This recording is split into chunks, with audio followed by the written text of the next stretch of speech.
টাকা ধরো, 500 টাকা। গেট ছাড়ো। আগেই অগ্রিম দিয়ে দিলাম, কোনো ক্যাচাল হবে না, কোনো কাহিনী হবে না। চলো। ওরে বাপ রে বাপ, সামান্য 500 টাকা দিয়ে কি তেজ? গেট ছাড়তে হবে? হ্যাঁ, এই 500 টাকা কি কোনো টাকা নাকি? টাকার তেজ দেখাচ্ছ আর তাতেই ঢুকতে যাচ্ছ। ওয়েট, সমস্যা নাই, তোমারে 5 টাকা যোগ করে 505 টাকা দিলাম। যাও ভিক্ষা দিলাম, এবার ফটো। যাও যাও, ফটো ফটো ফটো ফটো। আশ্চর্য, ভিক্ষা নিবো কেন? 500 টাকা কি কোনো টাকা না? কত টাকা লাগবে তোমাদের? 50,000।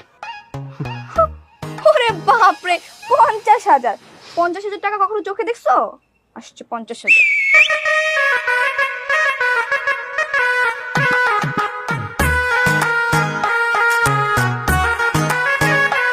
কিসের 50,000 টাকা? হ্যাঁ, গেটে ঢুকতে হলে 1,00,000 টাকা দিতে হবে। 1,00,000 টাকার 1 পয়সা কম হবে না। পুরান পাগলে ভাত পায় না, নতুন পাগলের আমদানি। কে আপনি? আমি আপনার বেআইন। বেআইন সাহেব, এইটাই সেই ছিল। এই অনন্যা, তুমি এত কথা বলতেছো কেন? তুমি না আমার দলে চুপ থাকো। ও আচ্ছা, তাহলে এই সেই চাঁদাবাজ যাকে ঢাকা থেকে ভাড়া করে নিয়ে আসা হয়েছে। বেআইন সাহেব, আপনি ভুল বুঝতেছেন। মানে চাঁদাবাজ হতে যাবো কেন? আমি হচ্ছে সাকিবের বন্ধু। ধরতে পারেন ওদের পরিবারের আরেকটি সন্তান। আপনার পরিচয় আমি জানতে চাইনি। গেট ছাড়েন। আই সরো তো, ঢুকবো। হ্যাঁ, গেট তো ছাড়বই। তার আগে টাকাটা দিয়ে দেন। টাকাটা দিয়ে ভাইয়ের জন্য হানিকে নিয়ে যান। টাকা দেয়া হয়েছে, আপনার বন্ধু নেয়নি। আচ্ছা আরোহী, থাম না, আরো কিছু টাকা বাড়িয়ে দে, আমরা ভিতরে যাই। এই তো গুড। ঠিক আছে, ছোট লোক তো দিয়ে দিই। আই নে 2,000 টাকা। যা, গেট ছাড়। 2,000 টাকা মানে?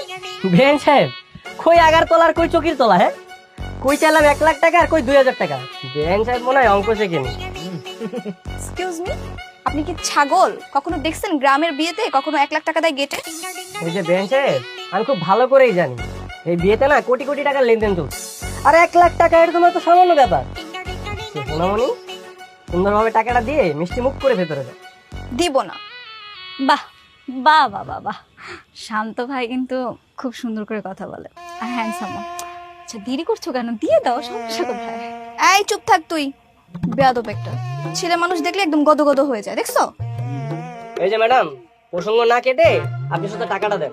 আচ্ছা, আমি একটা সমাধান দিচ্ছি। তোমার হাতে কয়টা আঙুল? 10টা। আরোহী, ওদেরকে 10,000 টাকা দিয়ে দে। কেন? হ্যাঁ হ্যাঁ ঠিক আছে, 10,000 টাকায় ফিক্স। হ্যাঁ, গুড আইডিয়া, থ্যাংক ইউ দুলা ভাই। 10,000 টাকা দাও, তাইলেই হবে। আরে কিসের 10,000 টাকা? 1,00,000 মানে 1,00,000, 1,00,000 টাকাই দিতে হবে। আর না হলে বিকাল পর্যন্ত কেন, সন্ধ্যা পর্যন্ত কেন রেখে দেবো, বুঝতে হবে না আমি কে? চুপ থাক, চুপ থাক।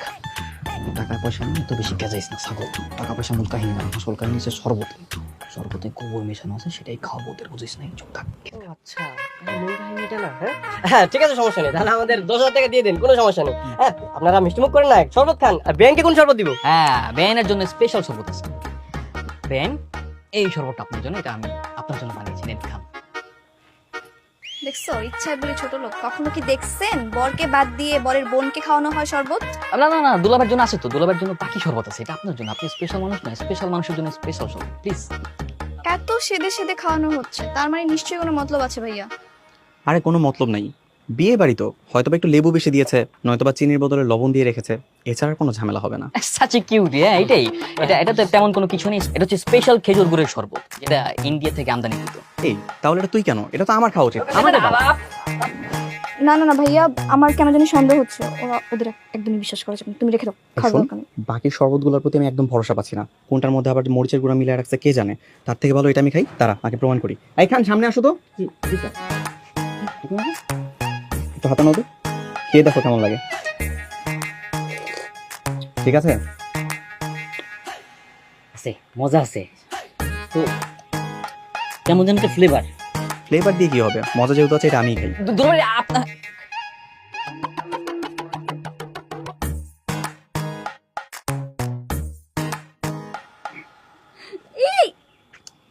কি ঠিক আছে? ঠিকঠাক? মজাই তো ছিল, কিন্তু কি কি হয়েছে? কেমন যেন একটু গাগো লাগছে আমার। গা গোলাবে না ভাইয়া, তুমি এটা কি করেছো? গোবরওয়ালা শরবত তুমি খেয়ে নিছো দম দম করে। কি গোবর? গোবরওয়ালা শরবত মানে? গোবর মিশানো শরবত হবে না? 10,000 টাকা কি গোবর মিশানো শরবত দিতে হবে? মানে কি আপনাদের জন্য কি মানে স্পেশাল যে চাইনিজ মধুর শরবত দিয়ে আসবো নাকি? তাই বলে গোবর খাওয়াতে হবে কেন? আপু, ওরা তোমাকে খাওয়াতে চেয়েছিল, দেখো না রাফসান ভাই চালাকি করে নিজে নিজে খেয়ে নিল। কি আমাকে খাওয়াতে চেয়েছিল? হ্যাঁ চাইছিলাম। শয়তানের বাচ্চা, তোরা আমার ভাইকে গোবর শরবত খাইয়েছিস, আজকে তো আমি খুন করে ফেলবো। ওরে বাপ রে বাপ, সাহস দেখছো? আমাকে নাকি খুন করবে? আমাকে খুন করলে তো আমরা হাতে চুরি করে বসে থাকবো, তাই না? সাহসটা গায়ে হাত লাগায় দেখ। আয় হ্যাঁ, চুরি পরে বসে থাকবি।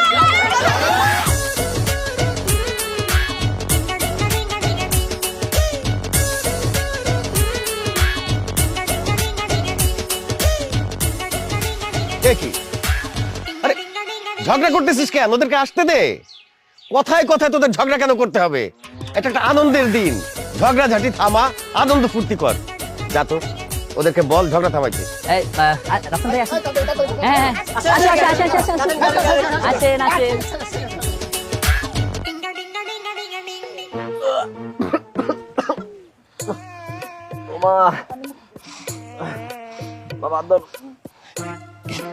বাবজান, তোর কি অনেক কষ্ট হইতেছে? অসুস্থ হবো না আব্বা? তুমি একটু গোবর খেয়ে দেখো, তাহলে বুঝবা কেমন লাগে। আমার ছেলেটাকে গোবর খেয়েছে আপনার ভাই বাস্তারা, আর আপনি এখন এখানে বসে আছেন ভাইজানের কাছে বিচার না দিয়ে। আরে ওরা কি জোর করে খাওয়াইছে নাকি? তোমার ছেলে তো নিজের ইচ্ছাই চেয়ে খেয়েছে। আর আমাদের বড় বডিগার্ড, সে নাকি বলেছে খুবই টেস্টি। এখন ওদের দোষ কি কও? ওগো দোষ ভাইজান, ওরা আমার বাতিজারে ওই বিয়ার খাওয়ানোর মধ্যে কিলিগা শরবত, গোবরের শরবত খাওয়াইবো। কিলিগা এটা আপনি যায়া বড় ভাইজানরে কইবেন, এটা বিচার করতে। যদি বিচার ঠিক মতো না করে এই বিয়া হইব না, এই বিয়া ভাঙ্গা যাবো কয়ে দিলাম। কিরে বেটা, কে বলে শুকনা খায়া বমি করতেছে? বস, ওই যে দেখেন রাফসান ভাই বমি করতেছে। ওই যে হায় হায়, কি সব উল্টা পাল্টা খায়া বিয়ে করতে আসছে? এই নেশা পানি করে আসছো নাকি? এই বেটা আছেন না, এই উল্টা পাল্টা কথা কবি না, মুখ সামলা কথা ক। আমার বাতিজা নেশা করে না, নেশা করে তোর বাইকনা বাগনিরা। ওরা নেশা কইরা আমার বাতিজারে গোবরের শরবত খাওয়াইছে, আর তুই আয় কইতেছিস আমার বাতিজা নেশা করে? হ্যাঁ ওরে বাপ রে বাপ, ভপাইছি। এই বেটা, ওই কি দুধের শিশু ফিডার খায়? পোলাপান ওরে গোবর দিব আর চাইতে খাইবো? এই উল্টা পাল্টা কথাবার্তা আমার কইতে আসিস না। এই বেটা, তোর বাইকনা কিল্লিগা দিছে, কিল্লিগা খাওয়াইছে, ফালতু কথা কস। যা ইনতা যা। খারাপ লাগতেছে। ভাবি ওরে পানি খাওয়ান।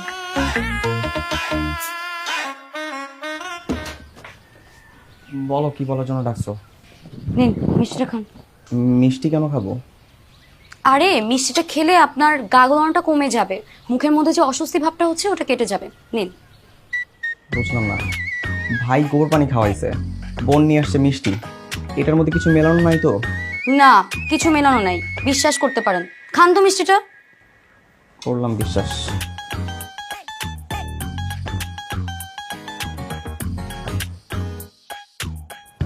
এটা মুখে না, আপনার মুখটা একটু ভালো লাগতেছে, আর একটু খাই। আচ্ছা, আপনাকে দেখে তো অনেক চালাক মনে হয়, কিন্তু আপনি তো বোকা কেন? কেন? আমি কেন বোকা হইতে যাব? এত শরবত থাকতে আপনি বেছে বেছে সেই গোবর মাখানো শরবতটাই খেলেন। কিচ্ছু করার ছিল না, বুঝছো? পুরোটাই কপালে লেখা ছিল, না লিখে আর এত কিছু রেখে আমি সেই গোবর পানি খাইতে চাইতাম। আচ্ছা, তুমি তো আমার শত্রুপক্ষের লোক, তারপরে তুমি আমার জন্য মিষ্টি নিয়ে আসছো, আমার খোঁজ খবর নিতেছো, এত কিছু কেন করতেছো? আসলে আপনি গোবর মাখানো শরবতটা খেয়েছেন সেটা জানার পর থেকে আমার খুব খারাপ লাগছিল। হাজার হোক, জীবনে আপনি আমার প্রথম স্বামী হতে যাচ্ছেন, তাই না? প্রথম স্বামী মানে? তুমি কি বিয়েটা মন থেকে করতেছো? মন থেকে করছি না, কিন্তু সবার সামনে যদি কবুল বলে আমরা বিয়েটা করেই ফেলি, তাহলে ধর্মমত তো সেটা বিয়েটা হয়ে যাচ্ছে না? হ্যাঁ, সেটা তো ঠিক আছে, কিন্তু কয়েক মাস পরে যদি আমাদের আবার ডিভোর্স হয়ে যায় তখন? ডিভোর্স হয়ে গেলে কি মিথ্যে হয়ে যাবে বিয়েটা?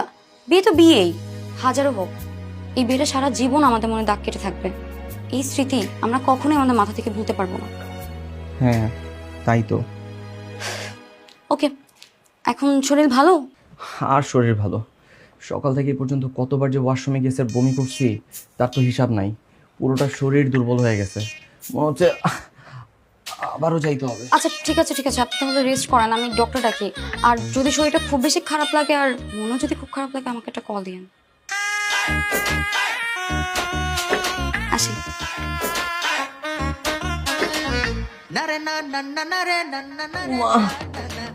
মনে হয় আবার মিষ্টি বেরোবে।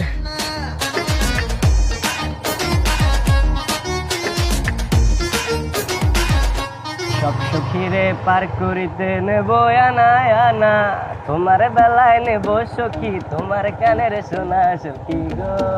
ও আমি আপনি এরকম ছাগলের মতো গান গাচ্ছেন কেন?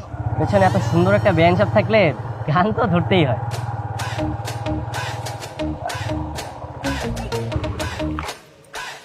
কি হলো, থামলেন কেন?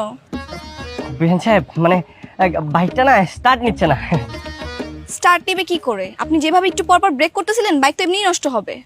কি বলছেন বিহান সাহেব, গ্রামের যে রাস্তা ভাঙাচোরা, মানে গ্যাপে গ্যাপে একটু ব্রেক মারতেই হবে। শুনেন, এখানে না রাস্তার কোনো ইস্যু না, আপনি কেন এইভাবে ব্রেক করতেছিলেন আমি খুব ভালো করে বুঝতেছি। ছি ছি ছি, নাউজুবিল্লাহ বিহান সাহেব, আমি শয়তান হতে পারি কিন্তু খারাপ মানুষ না।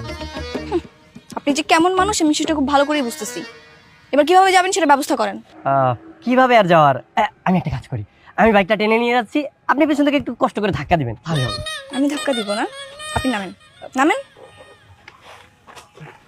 এই যে আমি উঠে বসলাম, এবার আপনি টানুন, যান। কোনো সমস্যা নেই, মানে আমার এত সুন্দর একটা বেন সাহেব আমার কাছে আবদার করেছে, আমি সেটা রাখবো না। চলেন নিয়ে যাচ্ছি। সব সখীরে পার করিতে নেব আনা আনা, তোমার বেলায় নেব সখী, তোমার কানে। এই, আপনি কি নৌকা চালাচ্ছেন? এসব কি গান গাচ্ছেন? সমস্যা নেই, আমি হিন্দি গানও পারি, হানি সিং এর গান। ধীরে ধীরে সে মেরে জিন্দগি মে আনা। আপনাকে কোনো গান গাইতে হবে না, আপনি এটা টেনে টেনে নিয়ে যান। আপনি যদি এইভাবে টানতে থাকেন এক সপ্তাহ আমরা ডাক্তারের কাছে পৌঁছাতে পারবো না। আমার ভাইয়ের অবস্থা খুব খারাপ। আপনি কোনো টেনশন করবেন না বেন সাহেব, আমি সময় মতো আপনাকে পৌঁছে দেবো। আপনি শুধু এই রোমান্টিক মোমেন্টটা একটু এনজয় করেন। এখানে আবার রোমান্টিক মোমেন্টের কি আছে? বুঝবেন বুঝবেন, চলেন। ধীরে ধীরে সে মেরে জিন্দগি মে আনা, ধীরে ধীরে তাড়াতাড়ি সে- টানুন।